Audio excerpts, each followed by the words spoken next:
Hello student. आज हम class 9th के फिजिक्स में लेके आए हैं स्पीड। टॉपिक का नाम है स्पीड। स्पीड का अर्थ होता है चाल।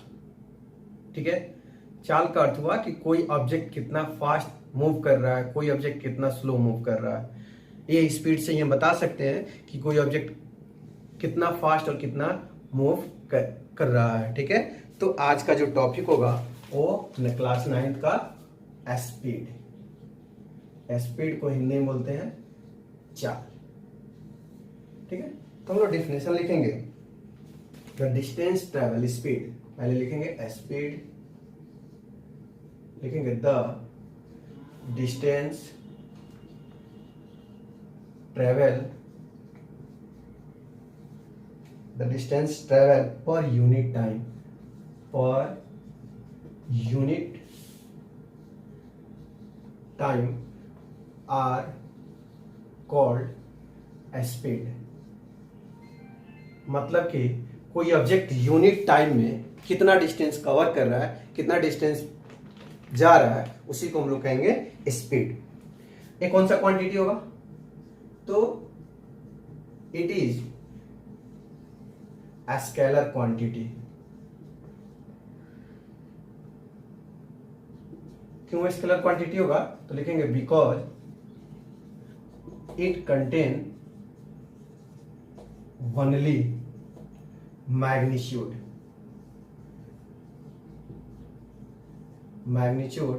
But not direction. Only magnitude का अर्थ हुआ कि केवल कंटेन मटेरियल क्रिएट करेगा। अगर 5 किलो पर किलोमीटर या 5 किलोमीटर पर आवर होता है तो आपको ये नहीं पता चलता है कि किस डायरेक्शन जा रहा है। आपको ये बता सकते हैं कि वो ऑब्जेक्ट कितना फास्ट है, कितना स्लो है, आप ये बता सकते हैं। जब डायरेक्शन फिक्स हो जाए तो वो वेलोसिटी हो जाएगा, बट डायरेक्शन फिक्स नहीं होगा तब तक वो क्या रहेगा? स्पीड रहेगा। तो ये कौन सा क्वांटिटी है? तो ये स्केलर क्वांटिटी है। ठीक है, इसको डिनोट करते हैं। It is denoted by V। ठीक है, अगर V के ऊपर एरो लगा दिए तो फिर वो कौन सा क्वांटिटी हो जाएगा? फिर वो आपका हो जाएगा वेक्टर क्वांटिटी। जब तक V के ऊपर एरो नहीं लगेगा तब तक वो आपका क्या हो जाएगा? स्केलर क्वांटिटी रहेगा। ठीक है, अगर आपको फॉर्मूला लिखना हो तो speed is equal to distance by time, that is V is equal to S by T. V is equal to S by T. Distance क्या हो जाएगा?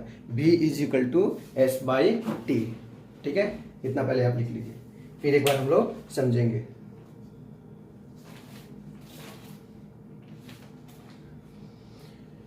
ठीक है, स्पीड आपको ये बताता है कि कोई ऑब्जेक्ट कितना स्लो और कितना फास्ट है। ठीक है, इस स्पीड से पता चलता है। तो हम लोग लिखेंगे the distance travel per unit time. कोई ऑब्जेक्ट जो डिस्टेंस ट्रेवल करेगा यूनिट टाइम में उसको हम लोग कहेंगे स्पीड। हम लोग हिंदी में इसको बोलेंगे प्रति एकांक समय में तय किया गया जो दूरी होगा वस्तु का चाल होगा, और हिंदी में उसको बोलेंगे the distance travel per unit time are called speed. ये स्केलर क्वांटिटी है क्योंकि इसमें मैग्नीट्यूड होता है, डायरेक्शन नहीं होता है। 5 kilometre per our, 10 kilometre per our, 50 kilometre per our, बस किलोमीटर पर आवर। केवल आपको उसके कंटेन मटेरियल का बोध होता है, कंटेन मटेरियल पता चलता है, न कि उसके डायरेक्शन को पता चलता है। इसीलिए हम लोग इसको क्या करेंगे? स्केलर क्वांटिटी में रखेंगे। इसको भी से डिनोट करते हैं। तो speed is equal to distance by time. लिख लिए बेटा? अब इसका SI यूनिट लिखेंगे। ठीक है, इसको मिटा देते हैं। अब लिखेंगे इट्स SI यूनिट, कि स्पीड का SI यूनिट क्या होता है। तो डिस्टेंस का SI यूनिट क्या होता है? मीटर, और टाइम का सेकंड। तो SI यूनिट क्या हो जाएगा? Metre per second. तो लिखेंगे it's SI unit, it's SI unit metre per second. SI unit क्या हो जाएगा? मीटर पर सेकंड हो जाएगा। ठीक है, इसको पढ़ेंगे मीटर पर सेकेंड। ठीक है, अब क्या स्पीड कभी जीरो हो सकता है? क्वेश्चन आता है क्या स्पीड कभी जीरो हो सकता है? तो क्या डिस्टेंस जीरो होता है? अगर कोई ऑब्जेक्ट पोजीशन चेंज करेगा तो वो तो जीरो होगा ही नहीं। तो जब पोजीशन चेंज करने के बाद जीरो नहीं होगा तो क्या स्पीड जीरो हो सकता है? तो नहीं। तो लिखेंगे it can not be zero. जो स्पीड होगा वो कभी जीरो नहीं होगा, ठीक है। और एंड ओनली पॉजिटिव, केवल पॉजिटिव होगा। -5 किलोमीटर पर आवर नहीं, -10 किलोमीटर पर आवर नहीं, 5 kilometre per our, 10 kilometre per our, ठीक है। तो ये निगेटिव कभी नहीं होगा और ना ही कभी वो क्या हो जाएगा? जीरो होगा। जो इसका पाथ होगा, its path is circular, linear and zigzag. Zigzag, circular का अर्थ हुआ किसी वृत्तीय पथ पे, लीनियर का अर्थ हुआ स्ट्रेट पाथ और जिगजैग का अर्थ हुआ फ्लक्चुएट करके वो मूव करेगा। तो इसका जो पाथ होगा वो सर्कुलर होगा, लीनियर होगा और जिगजैग होगा, ठीक है। स्पीड जिस इंस्ट्रूमेंट से मेजर किया जाएगा उस ऑब्जेक्ट को, उस इंस्ट्रूमेंट को हम लोग बोलेंगे स्पीडोमीटर। तो हम लोग लिखेंगे the speed is measured by an instrument are called speedometer. Speedometer, speed जिस इंस्ट्रूमेंट से मेजर किया जाएगा उस इंस्ट्रूमेंट का नाम क्या होगा? स्पीडोमीटर। एक बार फिर से देखेंगे कि एस आई यूनिट होगा मीटर पर सेकेंड, चूंकि डिस्टेंस का ऐसा यूनिट क्या होता है? मीटर होता है। यहाँ जब आप फॉर्मूला लिखोगे तो डिस्टेंस का ऐसा यूनिट क्या होगा? स्पीड इज इक्वल टू लिखते हो डिस्टेंस बटा टाइम, तो डिस्टेंस का मीटर और टाइम का सेकेंड, तो ऐसा यूनिट क्या हो जाएगा? मीटर पर सेकेंड हो जाएगा। ये जीरो कभी नहीं हो सकता है, क्योंकि जब पोजीशन चेंज होगा तो पोजीशन चेंज का अर्थ हुआ समथिंग दूरी, समथिंग लेंथ क्रिएट करना। तो जब समथिंग लेंथ क्रिएट करेगा तो जीरो होने का चांस ही नहीं है, तो वो जीरो नहीं होगा, केवल पॉजिटिव होगा। इसका पाथ जो होगा सर्कुलर होगा, लिनियर होगा, जिगजैग, मतलब सर्कुलर पाथ पे मूव करेगा, लिनियर पाथ पे मूव करेगा और जिगजैग पाथ पे मूव करेगा। स्पीड जिस सब्जेक्ट से, जिस इंस्ट्रूमेंट से मेजर करेंगे उस इंस्ट्रूमेंट का नाम होगा स्पीडोमीटर। क्या होगा? स्पीडोमीटर, ठीक है। लिखिए बेटा। चलिए, आपने पिछले लेक्चर में आपने कमेंट्स किया था कि सर बोर्ड छोड़ दीजिए थोड़ा थोड़ा, तो हम बोर्ड छोड़ के ही खड़े हो रहे हैं, ठीक है। अब इसको इरेज कर दें। अब अगला जो टॉपिक होगा वो एवरेज स्पीड होगा। तो आप हेडिंग देंगे एवरेज स्पीड। एवरेज का अर्थ होता है औसत। एवरेज का अर्थ क्या होता है? औसत, ठीक है। तो किसी ऑब्जेक्ट का औसत स्पीड से क्या मतलब है? तो हम लोग लिखेंगे एवरेज स्पीड, हेडिंग देंगे एवरेज स्पीड। एवरेज स्पीड, ठीक है। लिखेंगे the total distance, the total distance divided by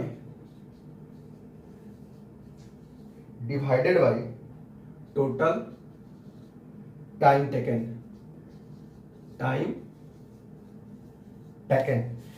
of an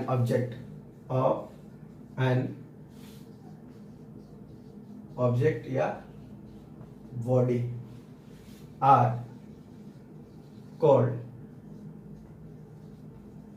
average speed. मतलब कि आपके द्वारा जो टोटल दूरी तय की जाती है, टोटल डिस्टेंस कवर किया जाता है और उसके साथ साथ कुछ ना कुछ समथिंग टाइम होगा, ठीक है। तो दोनों का जो डिविजिबल होगा वही आपका एवरेज स्पीड होगा। मान लीजिए ये 10 किलोमीटर, आप 10 किलोमीटर 1 आवर में गए, नेक्स्ट 5 किलोमीटर आप 30 मिनट में गए। तो जब इसका एवरेज निकालना होगा तो टोटल डिस्टेंस को और टोटल टाइम से क्या करेंगे? डिवाइड कर देंगे। तो इसलिए एवरेज स्पीड को हम लोग लिखते हैं total distance divided by total interval of time, ठीक है। इट इज डिनोटेड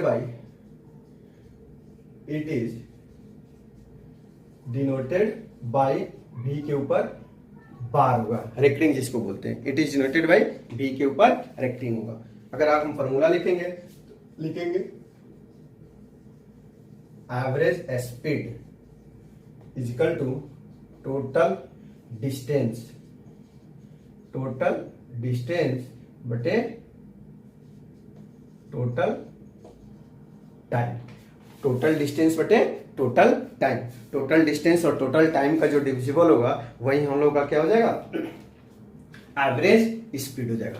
कोई प्रॉब्लम? मान लीजिए फर्स्ट कंडीशन 10 किलोमीटर 1 आवर में जा रहा है कोई ऑब्जेक्ट और 5 किलोमीटर 30 मिनट में जा रहा है, तो जब एवरेज स्पीड निकालेंगे तो टोटल डिस्टेंस और टोटल टाइम का डिविजिबल करेंगे। इसलिए लिखे हैं the total distance divided by total time taken of an object या बॉडी, दोनों का अर्थ सेम ही होता है, आर कॉल्ड एवरेज स्पीड। ठीक है, इसको भी डैश से डिनोट करते हैं, speed is equal to distance by time होता है। ठीक है, अब स्पीड में एक और पॉइंट्स है, एवरेज स्पीड या कांस्टेंट स्पीड। इसको मिटा दे, इसको मिटा दे, तो आप लिखेंगे एवरेज स्पीड या कांस्टेंट स्पीड।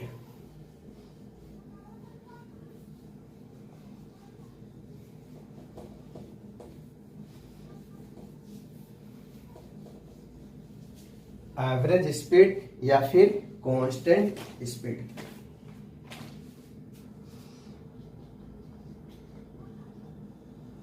एवरेज स्पीड और इसी का दूसरा नाम है सॉरी यूनिफॉर्म स्पीड, एवरेज नहीं, यूनिफॉर्म स्पीड, यूनिफॉर्म स्पीड या constant speed, constant speed. Uniform का अर्थ होता है एक समान, कांस्टेंट का भी अर्थ होता है नियतांक। तो ये लिखेंगे a body can travel, a body can travel, a body can travel equal distance, equal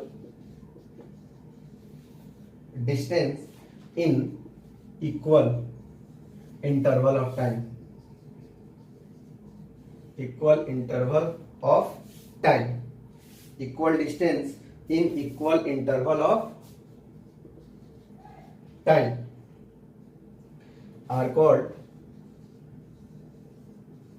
are called uniform speed या फिर कांस्टेंट स्पीड। इसका अर्थ हुआ कि इसमें जो होगा आपकी पोजीशन हमेशा मेंटेन रहेगी, मतलब कि अगर आप 5 किलोमीटर पर आवर की स्पीड से जा रहे हो, 5 किलोमीटर पर आवर, तो आपकी स्पीड हमेशा 5 किलोमीटर पर आवर की स्पीड से रहेगी, ना बढ़ेगी ना घटेगी। अगर आप 20 किलोमीटर पर आवर की स्पीड से रह रहे हैं तो आप हमेशा 20 किलोमीटर पर आवर की स्पीड से रहेगा, मतलब कि आपकी जो स्थिति होगी वो कभी बदलेगी नहीं, हमेशा उस चीज को मेंटेन करेगी, हमेशा उस टाइम इंटरवल को मेंटेन करेगी। मतलब अपने पोजीशन को मेंटेन करना जो फर्स्ट इंटरवल ऑफ में कर चुके हैं उसी को हम लोग बोलेंगे यूनिफॉर्म स्पीड। तो हमने लिखा है a body can travel equal distance in equal interval of time. अगर डिस्टेंस और टाइम दोनों का सेम इंटरवल हो तो क्या हो जाएगा, आपका यूनिफॉर्म स्पीड हो जाएगा। मान लीजिए कि पहला घंटा में आप 10 किलोमीटर जाते हो, क्या होता है, पहला घंटा में आप फर्स्ट आवर में आप 10 किलोमीटर जाते हो, तो अब हर आवर में आपको 10 किलोमीटर ही जाना होगा। मतलब कि एक बार जो आपने डिसीजन कर लिया, आपने जो अपना डिस्टेंस मेंटेन कर लिया, तो हर बार आपको वही डिस्टेंस मेंटेन करना होगा। इस कंडीशन में जब वो डिस्टेंस मेंटेन करेंगे तो ऐसे स्थिति को हम लोग बोलेंगे यूनिफॉर्म स्पीड या कांस्टेंट स्पीड। अब कुछ हम लोग न्यूमेरिकल्स प्रॉब्लम देखते हैं, ठीक है, इसको मिटाए। ओके, एक क्वेश्चन है,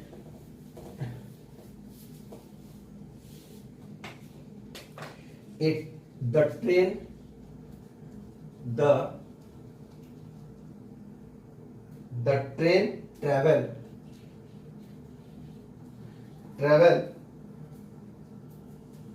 the train A, कोई ट्रेन A है, ट्रेन का नाम A है, ठीक है। The train A travel A distance 120 kilometre in 3 hours, whereas another train B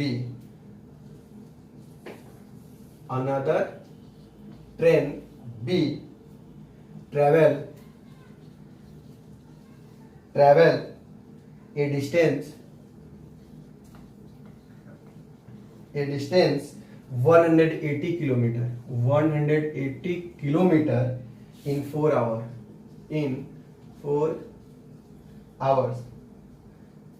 ठीक है, इन 4 hours। तो विच ट्रेन कह रहा है, विच ट्रेन, कौन सा ट्रेन फास्ट होगा, विच ट्रेन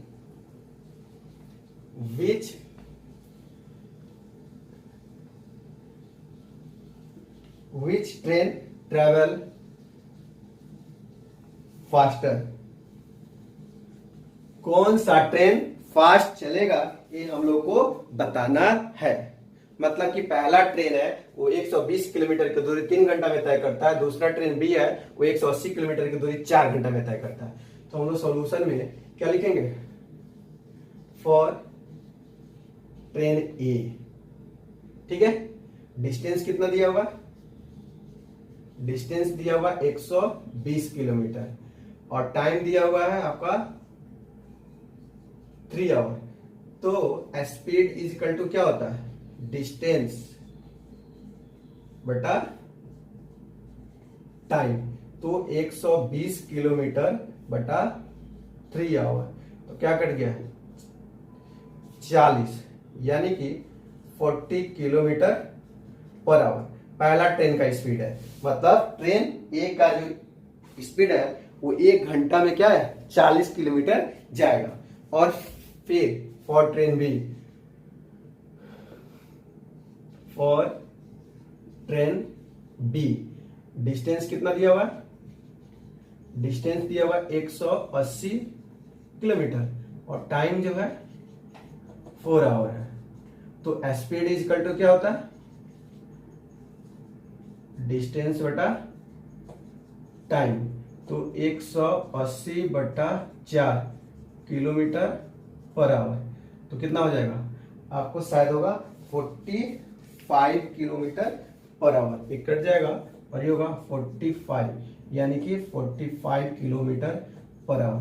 तो ट्रेन बी जो है 45 किलोमीटर पर आवर की स्पीड से जा रहा है और ट्रेन ए 40 किलोमीटर की स्पीड से जाता है। कौन फास्ट है, तो लिखेंगे स्पीड किसका, ऑफ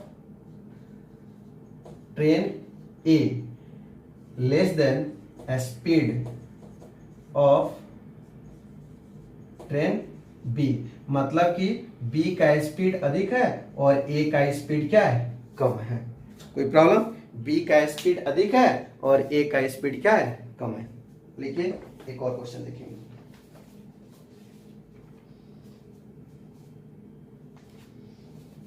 मिटाते हैं, ओके। दूसरा क्वेश्चन देखेंगे।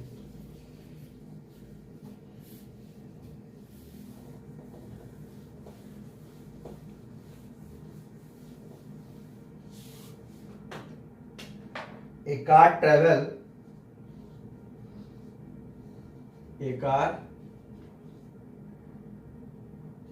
travel 30 kilometer at a uniform speed 40 kilometer per hour, 40 kilometer per hour, and next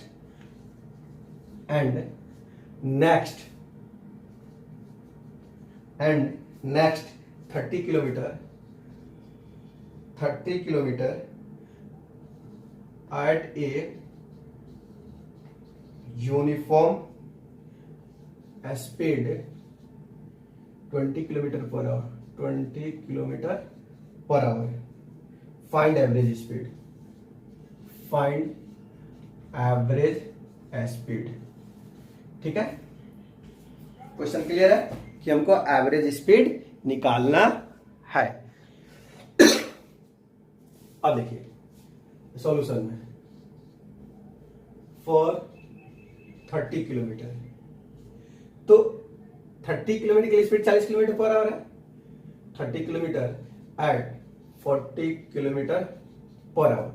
तो स्पीड इज इक्वल टू होता है डिस्टेंस बटा टाइम।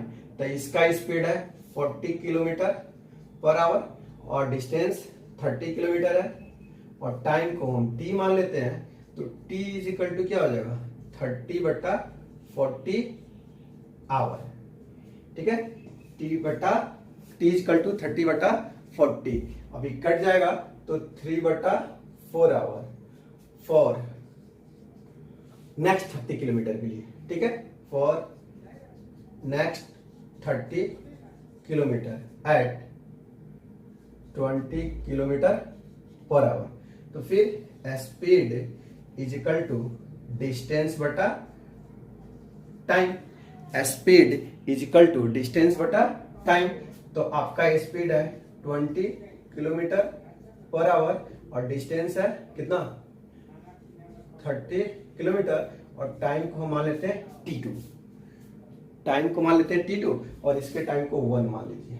ठीक है, t1 t2। कोई प्रॉब्लम? तो t2 इज इक्वल टू क्या हो जाएगा, t2 इज इक्वल टू हो जाएगा 30 बटा 20 आवर, यानी कि t2 is equal to 3/2 hour. Total time t is equal to t1 plus t2। t1 का वैल्यू कितना मिला यहाँ पे 3/4 प्लस 3/2। एलसीएम कितना हो जाएगा 4, तो 3 और 3 दूना 6, 9/4। t का वैल्यू है आवर, ये t निकला। और डिस्टेंस कितना हो जाएगा, टोटल डिस्टेंस कितना हो जाएगा, total distance d is equal to पहला है 30 और दूसरा भी है 30, तो 30 प्लस 30 यानी कि 60 किलोमीटर। टोटल दूरी कितनी हो जाएगी 60 किलोमीटर। तो फिर average speed is equal to क्या होता है टोटल डिस्टेंस बटा टोटल टाइम। तो टोटल डिस्टेंस कितना है 60 और टोटल टाइम कितना है 9/4 किलोमीटर पर आवर। जब आप इसको सॉल्व करोगे तो क्या आपको टोटल मिलेगा, सॉल्व करके देखिए। सॉल्व करेंगे तो 60/1 गुने 4/9, 3 3 9, 3 दूना 6, तो 20 चौका 80/3 किलोमीटर पर आवर। भाग करेंगे तो 26.6 किलोमीटर पर आवर। कोई प्रॉब्लम? ठीक है, बहुत ही इजी है, कोई बहुत भारी चीज नहीं है ये, आप भी निकाल सकते हो इजी। ठीक है, तो आप एनसीईआरटी या फिर जो न्यूमेरिकल्स बनाना हो बनाइएगा, और इसमें कोई दिक्कत होगा तो फिर हमको कमेंट्स कीजिएगा। ठीक है, नेक्स्ट क्लास में हम लोग मिलेंगे वेलोसिटी के साथ। ठीक है, so guys thank you, have a nice day.